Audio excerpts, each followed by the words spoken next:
Gonzalez Toro, and I am a Princeton High School research student. The name of my project is Teen Sleep Deprivation in High Schools Around the World. And my research question is, how do sleep patterns differ in high schools around the world? To start off with a little background, sleep has a huge impact on our daily lives because it works to establish and replenish our internal environment. It is responsible for keeping both the body and mind performing at their maximum capacity and is in charge of preparing a person to react, see, and control their surroundings.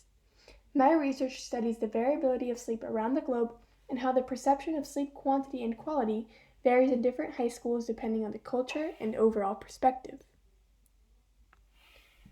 Analyzing the sleep patterns of different countries will hopefully reveal trends between academic focus and sleeping habits within the students, and solutions to the problem of chronic sleep deprivation might be proposed through discoveries from the data. My 16-question survey was distributed to 9 different high schools in different countries, including the USA, Colombia, Japan, Bangladesh, Singapore, Mexico, Uganda, Belgium, and Ghana for a total of 999 responses, as seen in the map above. I want to talk a bit about my methodology. So I have been working on this project for the past 2 years, and it started with thorough research on sleep and teen sleep, which led me to creating my research plan and developing my question. I used the experiment.com platform for funding part of my SurveyMonkey subscription, and then proceeded to reaching out to different schools and asking for permission to distribute my survey. I have actually maintained communication with such schools in order to ensure correct distribution of my survey, and I also plan to reach back out to these schools with a report of their results so that they can be aware of the sleep habits within the student population.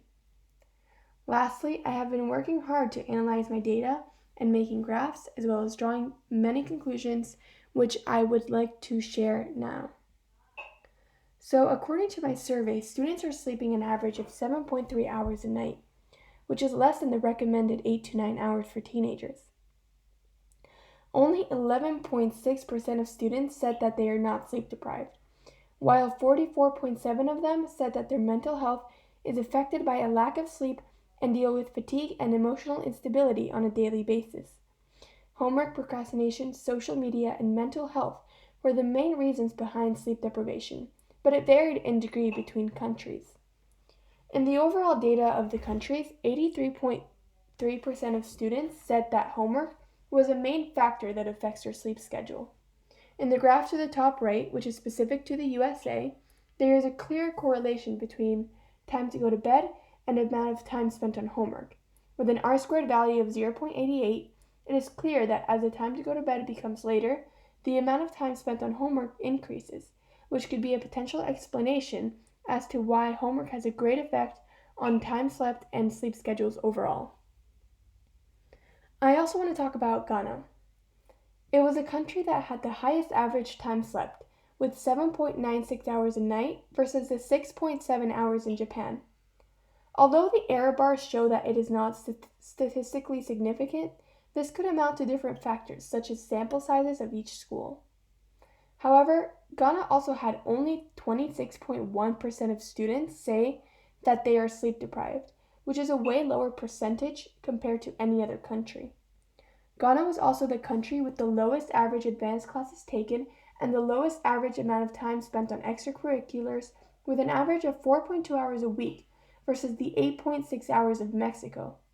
Fun fact, Mexico was the only country that listed sports as one of the main reasons as to why they are sleep deprived, which could relate to the big sports culture in Latin America. As seen in the graph, there was a statistical significance with Ghana and most other countries regarding the low amount of advanced classes taken. Ghana also had the highest percentage of students that wake up between 9 and 10 a.m. It has been proven that teenagers' circadian rhythm changes as teens prefer to go to bed later and wake up later. So students in Ghana waking up later could contribute to why students do not feel sleep deprived compared to other countries. Ghana also had the highest percentage of students say that their parents are strict about bedtimes. All of these factors tell the story of what could potentially lead to healthier sleeping habits within teens.